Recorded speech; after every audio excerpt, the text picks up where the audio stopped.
A gente vem para a escola para aprender a ler o mundo. Começa lendo um texto, mas ler, compreender, mas é ler, compreender o mundo. Latitude, 22 graus, 45 minutos e 15 segundos sul. Não só a água, mas o ar, as condições de vida do local, tudo isso influencia em questões ambientais. E essas questões ambientais, elas podem ser muito bem tratadas em qualquer disciplina. Longitude, 47 graus, 60 minutos e 55 segundos oeste.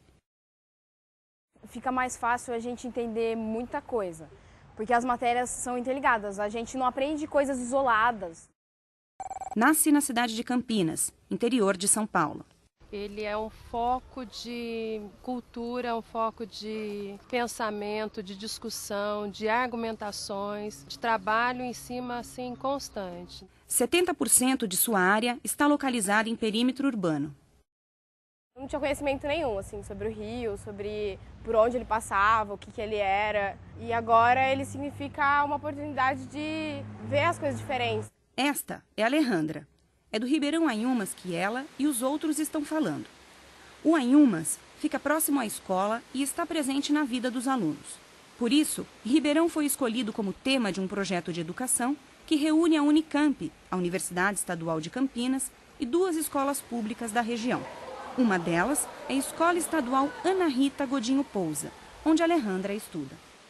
Então você tem aqui essa visão panorâmica, que é justamente para você tentar ver o local da forma mais total possível.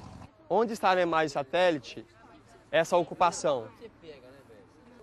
Depois eu gostaria que vocês verificassem qual a relação que existe entre esses moradores e esse local. Fica o rio aqui, aí fica as casinhas e tem uma rua e tem depois o bosque.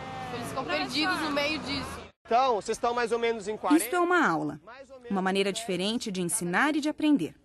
Aqui os professores estão utilizando a interdisciplinaridade e a transversalidade.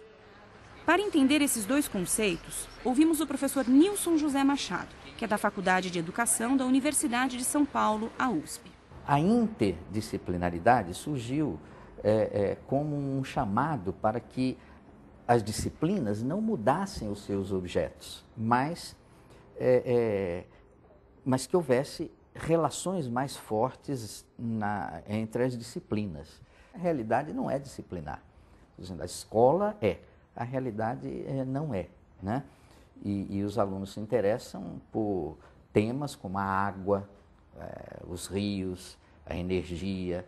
Agora, a água não é uma propriedade da geografia, não é uma propriedade da biologia, não é uma propriedade da química. A água é a água, né? E, então, é preciso haver uma inter-relação mais forte. A reação na organização curricular, a reação à fragmentação disciplinar foi a busca da transversalidade, quer dizer, a busca de temas que atravessassem transversalmente assim, todas as disciplinas, né? As questões sobre valores, por exemplo, são questões que não cabem dentro de nenhuma disciplina especial da escola básica. As questões sobre valores, elas cortam todas as disciplinas transversalmente.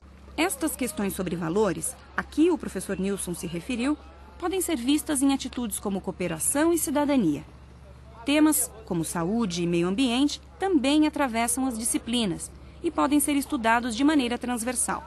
O Ribeirão Anhumas é um bom exemplo de tema transversal que envolve o meio ambiente. Quais são os fatores que podem causar enchentes nesse lugar aqui? Entulho, lixo, A falta da mata ciliar, talvez. Acumula muito lixo lá e vai ocupando espaço onde que a água podia ficar. A Verônica morou aqui, na época que teve uma enchente muito grande. As casas foram cobertas pela água e você podia ver objetos passando, carro passando pelo rio e indo embora. As pessoas ficaram sem nada, bem dizer. Para ter uma noção mais ou menos, inundou acho que 1,5 metros, meu pai até mediu depois. Só que como a minha casa era de dois andares, a gente ficou na parte de cima, então a gente não perdeu muita coisa. Só que a minha mãe se lamentou muito porque ela também não pensava só nela, ela pensava nas outras pessoas que tinham casos mais próximos e etc. Então, normalmente as pessoas... Questões locais. Então, o Ribeirão Inhumas representa as relações que os moradores têm. Ele é um foco de cultura. Estes são os 3 professores da Escola Ana Rita. Eles desenvolvem na prática a transversalidade e a interdisciplinaridade com os alunos. Fabiana é professora de Química, Ederson, de Geografia e Patrícia, de Língua Portuguesa. As disciplinas são integradas para que um tema específico, que não está no currículo escolar, possa ser estudado em conjunto. Ele é um foco de cultura, um foco de pensamento, de discussão, de argumentações, né, de trabalho em cima assim, constante. Né? Dentro de sala a gente trabalha com eles essas discussões que parecem que não são muito importantes, né, no dia a dia, mas a gente começa a conversar com eles, de repente está num assunto muito mais vasto. Geografia, nesse sentido, acredito eu, mesmo sendo suspeito, que é a disciplina que tem a maior facilidade de tratar dessas questões locais. Então, o Ribeirão Inhumas representa as relações que os moradores têm com o meio. Para eles entenderem, né, a formação desses recursos naturais que geografia está falando, né, eles precisam saber como é que isso se formou, além de quanto tempo isso demora para se formar, como a geografia vai abordar. Ele precisa saber como é que isso se formou, como é que se dá isso, né, quimicamente. Precisa de todo um estudo, não só químico como biológico, mas um estudo mais aprofundado para eles entenderem quanto tempo vai levar para usar todos esses recursos, né? Então, para um entendimento mais global. Nesta fase do projeto, os alunos estão desenvolvendo em sala de aula um estudo chamado Riscos Ambientais e a Linha do Tempo. A gente tem que olhar onde é que começou tudo. Onde é que começou tudo? Era pré-cambriana. A gente vai considerar esse marco zero de 4 bilhões e meio de anos. A fita tem 4,5 metros e esses 4,5 metros tem que caber os 4 bilhões e meio de anos. Daqui para cá, ó, você tem todas essas eras até chegar na Cenozoica. A idade geológica da Terra, tá, é uma idade diferente da idade do homem, do tempo do homem. Enquanto a gente leva pouco tempo para utilizar esses recursos e esgotá-lo, a Terra levaria milhares de anos para formar. Esta é a segunda parte da atividade, que começou em sala de aula com a criação da escala do tempo nos 4,5 metros de papel pardo. A viagem é curta, menos de 15 minutos, mas é o bastante para chegar a um ponto do Anhumas onde as pessoas estão tão perto do rio que a relação torna-se arriscada. As pessoas que vêm pra cá, aí fica falando que era de rio, essas coisas, mas a gente vai fazer o quê? Eu gosto daqui, né? A gente já está acostumado, né? A gente mora porque é o jeito, né? O Ribeirão Anhumas recebe em suas águas, além dos esgotos não tratados de residências, resíduos químicos industriais da região. Olha aí a transversalidade na aula de Química. Ele pode ser jogado na rede de esgoto quando tem, mas ele tem que ser tratado para ser jogado na rede de esgoto. A gente sabe que tem a estação de tratamento em Inhumas. Diminui o pH, é isso? Não é só o pH. Por exemplo, se tem resíduos de substâncias orgânicas, em hipótese alguma pode ser jogado, então tem que tirar esses resíduos. Então, assim, tem tratamento biológico, tem tratamento químico e isso deve estar acontecendo dentro da fábrica. As aulas estão mais dinâmicas e elas se ligam entre si, então a gente não aprende só química, assim, só a parte, os átomos se ligam, cálculo só cálculo, geografia só geografia, português só português. Existe todo um ciclo, assim, toda uma ligação entre elas. Isso facilita o aprendizado de todas as matérias no conjunto. A gente aprende de uma forma diferente, onde a gente consegue adquirir melhor os conhecimentos e também usar eles no nosso dia a dia. Até 30 metros da beira do rio. Este é Maurício Pompiani. Ele é professor do Instituto de Geociências da Unicamp e responsável por realizar a capacitação dos professores envolvidos no projeto.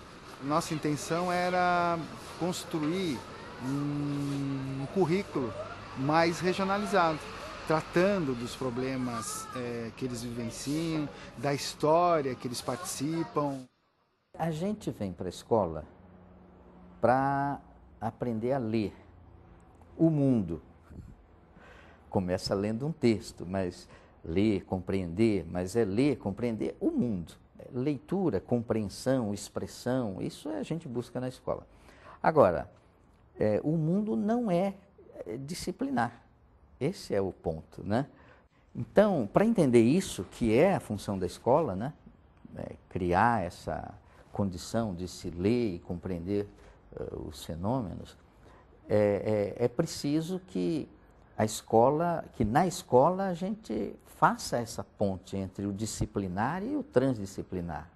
É preciso antes que se crie a interdisciplinaridade ou a inter-relação entre as disciplinas de uma maneira mais rica, que é condição de possibilidade de você passar para o trans, para ir além das disciplinas. Conhecimento absolutamente disciplinar é coisa para especialista. Estudar matemática, a matemática como um fim, é coisa para quem vai ser matemático, não é? Mas para um cidadão, a matemática é um meio. Meio para quê? E quando eu tento dizer esse para quê, eu tenho que ir além da matemática, não é? Além das disciplinas, não é? E aí entram as relações da minha disciplina com as outras, a interdisciplinaridade, e os objetos e objetivos maiores do que os da minha disciplina, que é a transdisciplinaridade ou a transversalidade. Podem ter riscos, problemas parecidos, piores do que a transversalidade e a interdisciplinaridade são partes de um movimento que aparece em contraposição a um jeito de organizar o pensamento que surgiu no século XVII. Mas como chegamos a esta fragmentação e especialização da ciência? René Descartes, o filósofo que escreveu em 1637 o livro Discurso do Método, é apontado como um dos primeiros formuladores dessa maneira de pensar. Para entender melhor, peço licença então para ouvirmos Pablo Rubem Mariconda, professor da Faculdade de Filosofia da USP. A concepção de Descartes é uma concepção da unidade do conhecimento, da unidade do saber. Essa unidade do conhecimento científico, Descartes a encontrava no método. Ah, então quer dizer que o termo método científico vem de Descartes? É por isso que para ele o método é tão importante, não é? Se eu não tenho método, eu não posso chegar à ciência. E o método de fazer ciência é um único método, que é o método racional, não é? De fazer a análise, depois a síntese, não é? Dos diversos fenômenos com os quais nos defrontamos, os fenômenos naturais. O processo de formação de especialidades e de profissionalização é o processo social pelo qual a modernidade incorporou a ciência como, certo, vamos dizer, uma atividade fundamental na organização social. No discurso do método, ele acaba reduzindo ao método as 4 regras conhecidas, não é? Quer dizer, quando eu tenho um fenômeno complexo, então analiso o fenômeno, divido o fenômeno em suas várias partes, analiso o fenômeno a partir das suas partes mais simples, não é? E reconstituo o fenômeno por ordem, a complexidade depois do fenômeno, por ordem, a partir do simples para o mais complexo. Não é? Então, esse é o método de Descartes, são as regras muito simples, não é? Mas elas são a marca da modernidade, elas são a marca da ciência moderna. No mundo da educação, quem se opõe a esta fragmentação do conhecimento é o filósofo e sociólogo francês Edgar Morin. Pour parler du système d'éducation, il y a un paradigme que l'on peut appeler de simplification qui domine notre enseignement, c'est-à-dire pour connaître, on sépare, et pour connaître, on réduit le complexe au simple. Et avec une telle vision, vous avez une connaissance inévitablement mutilée.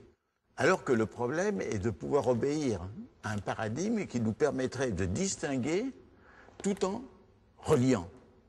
Donc, justement, on peut dire que le paradigme qui domine nos connaissances dans notre civilisation, dans notre société, est un paradigme qui empêche la connaissance complexe, la connaissance de l'ère planétaire elle-même. Edgar Morin está se referindo ao método científico de Descartes, que foi explicado pelo professor Pablo Rubem Mariconda. Veja outra vez o que disse o professor. Quando eu tenho um fenômeno complexo, então analiso o fenômeno, divido o fenômeno em suas várias partes, analiso o fenômeno a partir das suas partes mais simples, não é? E reconstituo o fenômeno por ordem, a complexidade depois do fenômeno, por ordem, a partir do simples para o mais complexo. Nosso sistema de educação é o sistema que ensina a separar as coisas, a separar as disciplinas, a separar o homem da natureza, a separar todos.